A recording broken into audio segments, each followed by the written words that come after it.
नमस्कार। आज छठा दिन है लॉकडाउन का।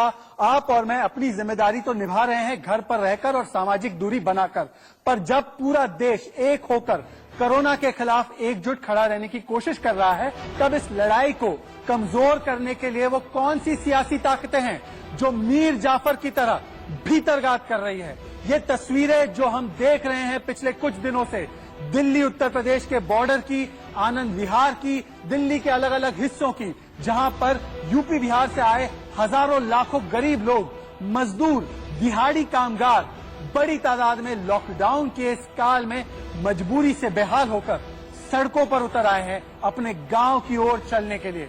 जब पूरे देश में लॉकडाउन था, जहां वहां रहो ये निर्देश था, फिर क्यों ये लोग निकले? अपनी जान को खतरे में डालने के लिए क्यों वो उनको उत्साहित किया गया? सामाजिक दूरी बनाए रखने के जब निर्देश थे, उसका उल्लंघन करने पर क्यों उतारू हुए? क्या ये लोग निकले या इन्हें निकाला गया? जो सबूत सामने आ रहे हैं वो चौंकाने वाले हैं। क्या जानबूझकर डीटीसी बसें चलवाई गई, उनकी संख्या बढ़ाई गई, प्रवासी कामगारों को अनाउंसमेंट करके बहकाया गया, उनके लिए यूपी बिहार बस जा रही है ऐसा इंतजाम किया गया है, ये जानबूझकर उनको बताया गया ताकि वो बस पकड़ने के लिए बाहर निकले? क्या ऐसा किया गया? जानबूझकर लोगों को इकट्ठा करो और डीटीसी बसों में बैठाकर आनंद विहार ले जाने के लिए क्या आदेश दिए गए? इसी आपराधिक लापरवाही की साजिश के चलते गृह मंत्रालय ने दिल्ली सरकार के 4 सीनियर अफसरों पर सख्त कार्रवाई की है। क्या ये सच है कि इस महापलायन के लिए जिम्मेदारी एक साजिश के तहत की गई? भारत की कोरोना लड़ाई को कमजोर करवाने का एक षड्यंत्र किया गया। क्या ये सब एक षड्यंत्र के तहत हुआ? देखिए रिपोर्ट। 2 दिन पहले दिल्ली के आनंद विहार बस अड्डे पर हजारों लोगों का हुजूम उमड़ पड़ा। कोरोना महामारी के दौरान जब देश में लॉकडाउन लगा हुआ हो, तब इस विशाल जन सैलाब का एक जगह पहुंचना तबाही का सबब बन सकता है। लेकिन इन लोगों का यहाँ पहुंचना महज सहयोग नहीं, एक बड़ी सियासी साजिश लगती है। कुछ लोग आरोप केजरीवाल सरकार पर भी लगा रहे हैं। उनके मुताबिक आरोप लगाने वालों के मुताबिक 27 तारीख की रात को बस्तियों में अरविंद केजरीवाल सरकार ने अनाउंसमेंट करके भगदड़ मचा दी थी। जब दिल्ली सरकार खुद लोगों को दिल्ली से बाहर जाने की मुनादी कर रही हो, तो दहशत और अफरा तफरी फैलना लाजमी था। हुआ भी वही। अब तक सड़कों पर पैदल चल रहे लोग बसों में भरकर आनंद विहार बस अड्डे पहुंच गए और इसके बाद शुरू हुआ सियासत का डर्टी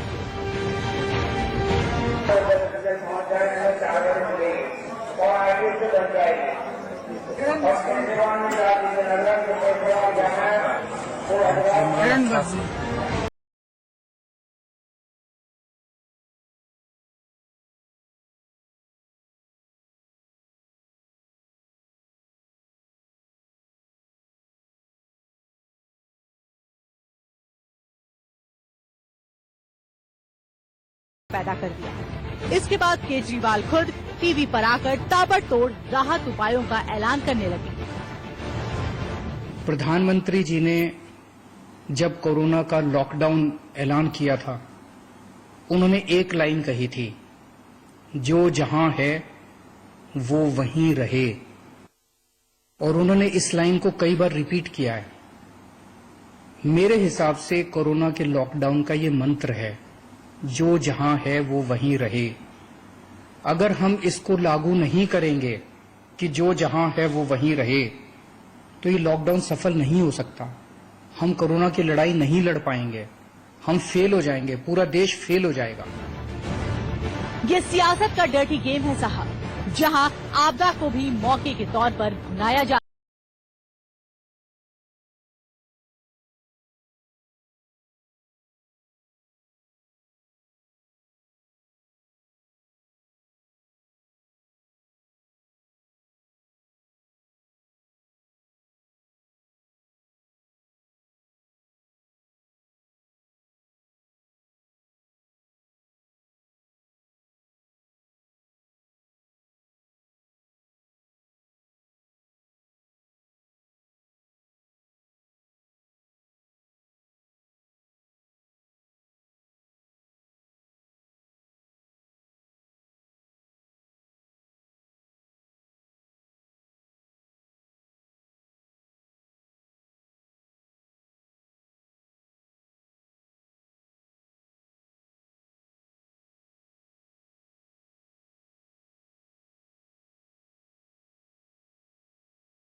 तो आज का हैशटैग है लॉकडाउन पर पलायन पॉलिटिक्स और सवाल यही है कि दिल्ली से पलायन के पीछे क्या राजनीतिक षड्यंत्र और प्लान था? महापलायन के पीछे क्या आपका हाथ था? अगर षड्यंत्र नहीं था तो क्या हुआ उन दावों का 4 लाख लोगों को खाना खिलाएंगे, 325 फीडिंग सेंटर है, क्या वो प्रवासी कामगार मजबूर करवाए गए? आज योगी आदित्यनाथ ने पत्र लिखा है मुख्यमंत्री केजरीवाल को ये कहते हुए कि इन लोगों का ख्याल रखा जाए और वो भी ऐसा करने वाले हैं यूपी में। पर सवाल यह है कि क्या राष्ट्र नीति के ऊपर राजनीति थी? भारत की कोरोना लड़ाई को कमजोर करवाने के लिए ये षड्यंत्र किया गया और क्या मोदी विरोध में लॉकडाउन को फेल करवाने की साजिश रची गई? लॉकडाउन पर डर्टी पॉलिटिक्स हुई क्या? ये इन तमाम सवालों का जवाब देने के लिए मेरे साथ संजीव झा जुड़ चुके मेरे साथ संजीव झा और शाहनवाज हुसैन दोनों जुड़ चुके हैं और दोनों मेहमानों के पास मैं जाना चाहता हूं। बीजेपी के राष्ट्रीय प्रवक्ता है शाहनवाज हुसैन, केंद्रीय मंत्री रह चुके हैं, बिहार से आते हैं। संजीव झा भी विधायक है और वो भी मधुबनी से आते हैं। तो अगर कोई माइग्रेंट वर्कर्स की समस्या सबसे ज्यादा समझ सकता है तो ये दोनों नेता है। एक के बाद एक सवाल का सिलसिला मैं आपसे लेना चाहता हूं। शाहनवाज हुसैन साहब, पहले आप मुझे बताइए, क्या इस महापलायन के पीछे किसी तरीके की डर्टी पॉलिटिक्स थी? क्योंकि गृह मंत्रालय ने 4 सरकारी जो कर्मचारी है उनके ऊपर सख्त कार्रवाई की है, दिल्ली सरकार के 4 कर्मचारियों पर। क्या आपको लगता है इसके पीछे राजनीतिक हाथ था, इस षड्यंत्र के पीछे? देखिए, मैं कोई राजनीतिक हाथ का इल्जाम आज के दौर में नहीं लगाना चाहता, लेकिन मैं ये कहना जरूर चाहता हूं कि कहीं न कहीं अधिकारियों से गलती हुई। उनको बसों से आनंद विहार तक पहुंचा दिया गया और अफवाह को रोका नहीं गया। बड़ी तादाद में लोग यहाँ पे आए और मैं भी दिल्ली में हूं। मैं दिल्ली में 1986 से दिल्ली में रहता हूं और मैं दिल्ली को समझता भी हूं। लेकिन जिस तरह के इंतजाम बताए जाते हैं, मैं अगर आपसे जुड़ा हूं तो उस मोबाइल को भी मैंने अगर अभी भी 10 कॉल उस पर आ रहे हैं, क्योंकि दिल्ली के अंदर वो व्यवस्था बन नहीं पाई है। ये इल्जाम का सवाल नहीं है। दिल्ली के अंदर अगर सारे स्कूलों में खाने का इंतजाम पहले दिन से हो जाता, ये पैनिक नहीं होता, फिर दिल्ली लोगों के लिए ज्यादा सुरक्षित रहती। लोगों को लगा, जो लोग दिल्ली में रहते भी हैं, दिल्ली के वोटर भी हैं और अगर वो बिहार के रहने वाले, उत्तर प्रदेश के रहने वाले हैं, उनको लगा मैं अपने गांव में ज्यादा हमारी चिंता होगी, यहाँ नहीं होगी। इसलिए बड़ी तादाद में लोग पलायन कर गए और इतनी बड़ी तादाद में वहां पे लोग पहुंचे। अभी भी वक्त बीता नहीं है, आरोप प्रत्यारोप का समय नहीं है। मैंने तय किया है कि कोरोना वायरस के मुद्दे पर कोई आरोप प्रत्यारोप नहीं करेंगे, लेकिन ये घटना बहुत दुखद हुई है। जी शाहनवाज हुसैन जी, आरोप प्रत्यारोप का समय नहीं है, आपकी बात बिल्कुल सही है, पर कुछ आरोप लगाए जा रहे हैं और वो आरोप ये है संजीव झा कि 22 तारीख को 25% डीटीसी बसें चलाई, फिर उसको अगले दिन बढ़ा दिया गया उसकी संख्या को। एसडीएम का व्हाट्सएप है, मेरे पास एसडीएम सीलमपुर का व्हाट्सएप है कि वो बाकायदा निर्देश दे रहे हैं कि इन लोगों को अनाउंसमेंट करके बताया जाए कि यूपी बॉर्डर पर बसें आएंगी, वहां पर वो चले जाए, आनंद विहार चले जाए और बाकी इलाकों में चले जाए। ये क्यों करवाया गया? अगर दावे ये थे आपकी तरफ से कि लोगों को खाने के लिए व्यवस्था है, लोगों को जाने की कहीं जरूरत नहीं है, तो ये सारी चीजें क्यों करवाई गई? 4 आपके अफसर, इसीलिए उनके ऊपर सख्त कार्रवाई की गई है।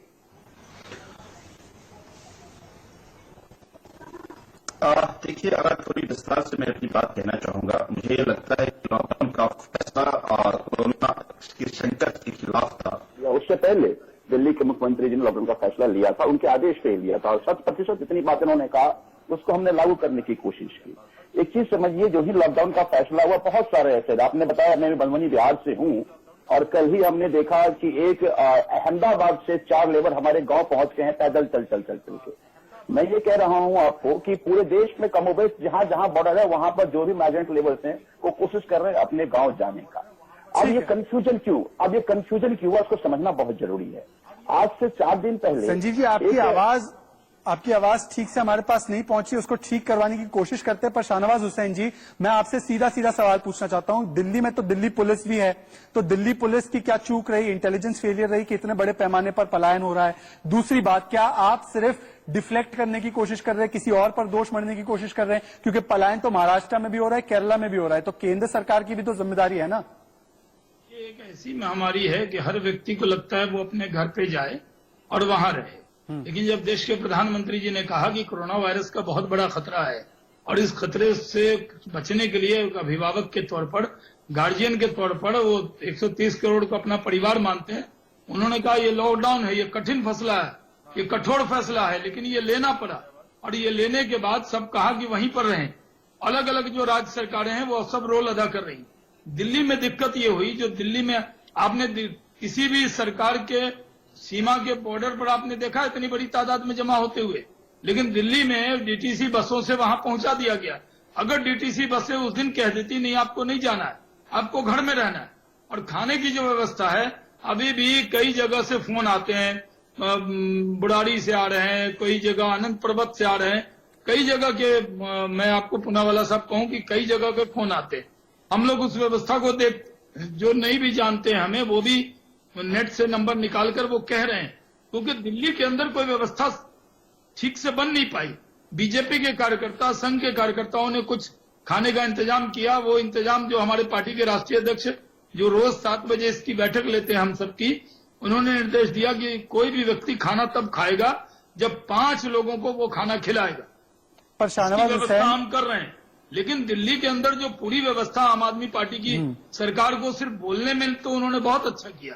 उन्होंने एडवर्टीजमेंट दिया, उन्होंने टीवी पे आके बोला, सब कुछ बोला, लेकिन वो स्कूल का भी निर्णय था, अगर पहले दिन ही सारे स्कूल के अंदर वो खाने की व्यवस्था कर देते, या हर विधायक या ठीक है शाहनवाज जी उसके जिम्मे लगा देते तो ये दिक्कत नहीं आती। शाहनवाज हुसैन का कहना है, संजीव झा, कि ये संजीव झा, शाहनवाज हुसैन और बीजेपी का कहना है कि कुल मिलाकर ये एक मैन्युफैक्चर्ड क्राइसिस थी। आप लोगों ने कोताही बरती, आप लोगों ने वादे बड़े बड़े किए, पर डीटीसी बसें क्यों चली, इसके ऊपर जवाब देना होगा आपको सर। ये आपने जानबूझकर करवाया क्या? मोदी विरोध में लॉकडाउन को किसी तरीके से फेल करवाना है? देखिए, मुझे लगता है कि सबसे पहले अगर कोई एक्ट किया मोदी जी के आदेश, प्रधानमंत्री जी के आदेश के बाद, तो वो अरविंद केजरीवाल थे। देश के लॉकडाउन से पहले दिल्ली का लॉकडाउन हो चुका था। अब देखिए, पूरी बात को ठीक से समझना। सर, ये आपने जानबूझकर करवाया क्या? मोदी विरोध में लॉकडाउन को किसी तरीके से फेल करवाना है? देखिए, मुझे लगता है कि सबसे पहले अगर कोई एक्ट किया मोदी जी के आदेश, प्रधानमंत्री जी के आदेश के बाद, तो वो अरविंद केजरीवाल थे। देश के लॉकडाउन से पहले दिल्ली का लॉकडाउन हो चुका था। अब देखिए, पूरी बात को ठीक से समझना पड़ेगा। जितने भी पूरे देश में जो माइग्रेंट लेबर्स हैं वो अपना घर जाना चाहते हैं। दिल्ली में कमोबेश यही स्थिति थी और पूरी कोशिश कर रहे थे हम अलग। अभी शाहनवाज जी कह रहे थे, मुझे लगता है कि ये शाहनवाज जी भी दिल्ली घूम नहीं रहे हैं। मैं बुराड़ी का विधायक हूं और मैं निवेदन करता हूं कि अगर कोई इनके पास नंबर है मुझे दे। एक एक व्यक्ति को खाना खिलाने की जिम्मेदारी हमारी है। तो मेरा ये कहना है कि आज से 4 दिन पहले यूपी के मुख्यमंत्री जी ने एक यूपी ना आप मुझे सुन लीजिए, आप मुझे सुन लीजिए। यूपी के मुख्यमंत्री ने एक आदेश दिया कि बॉर्डर पर जो भी लोग हैं उनको घर पहुंचाने की जिम्मेदारी हमारी है। उन्होंने ये कहा कि आज 1000 बसेज लग रहे हैं। डीएम गाजियाबाद ने कहा कि लाल कुआं से बस निकलेगी और डिस्ट्रिक्ट पर पहुंचेगी।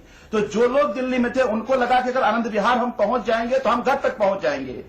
मैं बुराड़ी बाईपास मेरा है, जहां से हरियाणा, भिवानी, पानीपत, तमाम जगह से हजारों की संख्या में लेबर आने लगे।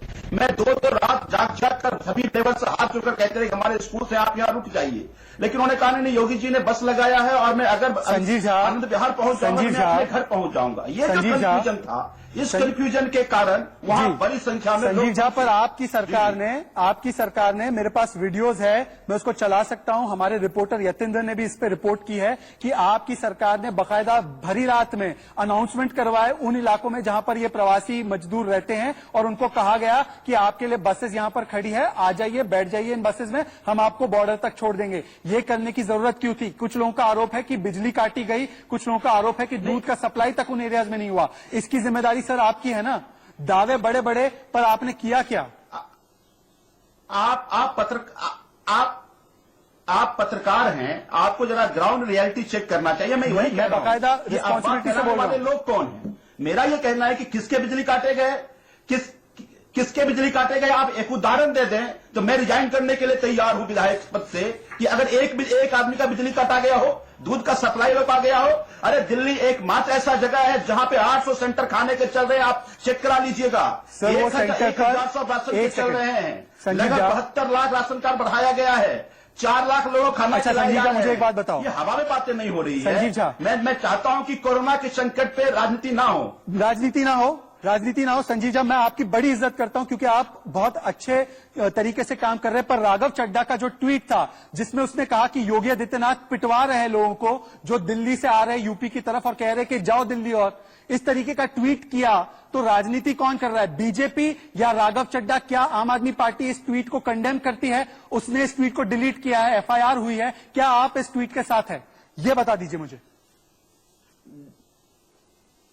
देखिए, अरविंद केजरीवाल जी ने भी खुद कहा है कि हमारे कोई भी कार्यकर्ता किसी भी पॉलिटिकल पार्टी चाहे कितने भी कोई गाली ना दे, हमें उस पर कोई किसी तरह का टीका टिप्पणी नहीं करना है। तो अरविंद केजरीवाल राघव चड्ढा पे क्या कार्रवाई करेंगे? शाहनवाज हुसैन, मैं शाहनवाज जी से भी हाथ जोड़कर ये निवेदन करना चाहता हूं,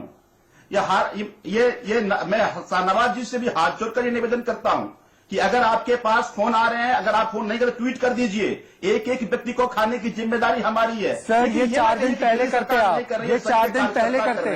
और शाहनवाज हुसैन, राजनीति आप कर रहे हैं या राजनीति आप कर रही है? अच्छा नहीं लगता। देखिए, एक बात स्वीकार करनी चाहिए कि अरविंद केजरीवाल जी ने एडवर्टीजमेंट अच्छा दिया टीवी पे, बाद में एक डॉक्टर से दिलवाया, खुद भी ऐड बनाया, खुद ऐड उनकी सरकार की तरफ से चल रहा है। उस जो एडवर्टीजमेंट अभी उन्होंने दिया है जिसमें वो 2 झंडा लगे पीछे बैठे हैं, उसमें वो कह रहे हैं कि मकान मालिक किराया न लो। ये सब कब हुआ? ये कल चला है वो ऐड। मकान मालिक से अपील किए है उन्होंने, या कोई दिक्कत न हो। आपको प्रॉब्लम है कि सिर्फ यहाँ कह देना चिंता कर रहे हैं, अरे कोई क्यों जाता? आप कह रहे हैं, मैंने तो पहली लाइन में कहा कि अगर दिल्ली सबसे सुरक्षित जगह मानी जाती है वो, तो फिर लोग यहाँ से क्यों जाते अगर व्यवस्था बना देते? आप सिर्फ बुराड़ी की बात कर रहे हैं। सही बात है, मुझे कहा गया था कि केसी त्यागी से जी होंगे, अब संजीव झा जी आए हैं और संजीव झा की जगह हमारे पार्टी के कोई प्रवक्ता आते, स्टेट की बात वो करते। लेकिन हमने जो टेलीविजन पे देखा है, जो हमने महसूस किया, जो हमारे पास फोन आए हैं, बुराड़ी का आएगा, मैं आपको ट्वीट नहीं करूंगा, आपको फोन करके बताऊंगा। ये आपने कहा है तो मैं आपको जरूर बताऊंगा। लेकिन दिल्ली के अंदर आपने देर कर दी, बहुत देर कर दी हुजूर आते आते। आप एडवर्टीजमेंट बहुत देते देर रहे, कर दी हुजूर आते आते। संजीव झा, आपने अगर पहले दिन से आपने अगर इंतजाम कर दिया होता, सारे स्कूल को पहले दिन ही भोजनालय बना लिया होता तो दिक्कत नहीं आती। आपने सिर्फ कह दिया इतने लाख लोगों को भोजन कराएंगे। कहाँ आपके पास आंकड़ा है कितने लाख लोगों को भोजन कराया? और भूखे प्यासे अगर लोग वहां पहुंचे, वो तो आप समझिए संघ के बड़ी तादाद में स्वयंसेवक गए, उन्होंने लाइन में खड़ा किया, वहां पर कहा कि आप मत जाइए, समझाया और खाना बना बना के दिया। पूरी हमारी पार्टी भी लगी है वो। लेकिन जिम्मेदारी हम कोई आपको आरोप नहीं लगा रहे, हम तो ये कह रहे हैं कि आपने कोरोना वायरस के मुद्दे पर आप सिर्फ प्रतिक्रिया देना, टीवी पर बयान देना, इससे नहीं होगा। आप जमीन पर आपको दिखा देना चाहिए।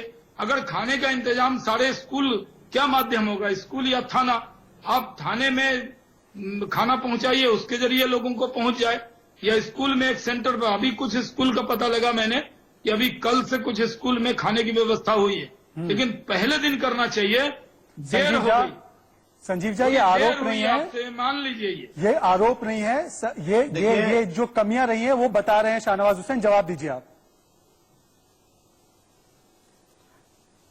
देखिए, मैं बार बार कह रहा हूं, ये कल नहीं, ये 4 दिन से 800 सेंटर स्कूल्स में चल रहे हैं, जहां 500 लोग ये पूछने क्या आंकड़ा है? आंकड़ा ये है कि 800 लोग, प्रामाणिकता के साथ बोलिए, 500 लोग खा रहे हैं, इसीलिए 4 लाख लोग खाना खाते हैं। मैं प्रामाणिकता के साथ कहता हूं, आप 800 सेंटर जाके गिन लीजिए, हर जगह 500 लोग खाने की जगह है। साथ नाइट सेंटर्स चल रहे हैं, स्कूल्स में रैंप कबूल करने में, मेरा कबूल करने में कि देर हो गई। आप शाहनवाज जी, आप सीनियर पॉलिटिशियंस हैं, आप हमारी बात तो सुन लीजिए। देखिए, मुझे ये लगता है कि कोरोना के इस संकट पे राजनीति नहीं होनी चाहिए। शाहनवाज जी, आप बहुत सीनियर पॉलिटिशियंस हैं। मेरा ये कहना है, अगर इस बात को गंभीरता से समझ लेते, अगर कमोबेश ये पूरे देश में जो माइग्रेंट्स, अगर आपका भी बच्चा बाहर होता तो आप कहते हैं अपने बच्चों को बुला लूं। कमोबेश में जितने भी यहाँ पे माइग्रेंट से बात कर रहा हूं, कहता हूं मैं मेरे परिवार के साथ जाना चाहता हूं। और अगर आपने यूपी में तमाम व्यवस्था की रूमर फैलाया तो ये थोड़ी उथल पुथल जरूर हुई, लेकिन हमने दिल्ली को संभाल लिया है। आप अपने अपने राज्यों की, सब लोग अपने अपने राज्य की चिंता करें।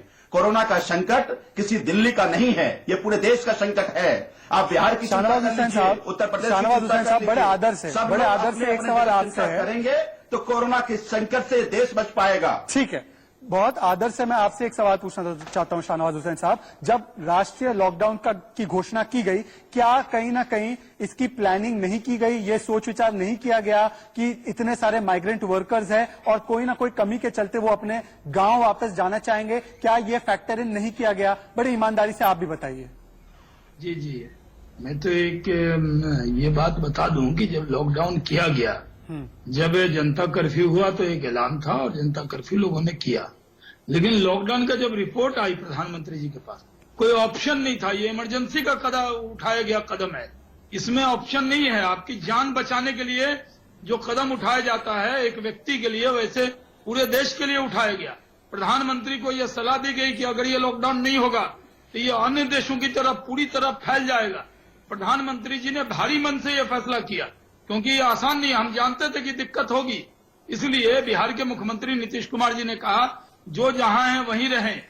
उन्होंने नहीं बुलाने की बात कही, लेकिन जब दिल्ली की व्यवस्था, जो हम सब ये जानते थे कि दिल्ली में बहुत सामाजिक संगठन है, आप याद कीजिए, आपने पूनावाला साहब कवर किया है उन आंदोलनों को। आम आदमी पार्टी जब आंदोलन कर रही थी रामलीला मैदान में, जब अन्ना का भी आंदोलन था, तो दिल्ली के लोग वहां खाना खिलाने पहुंच जाते थे।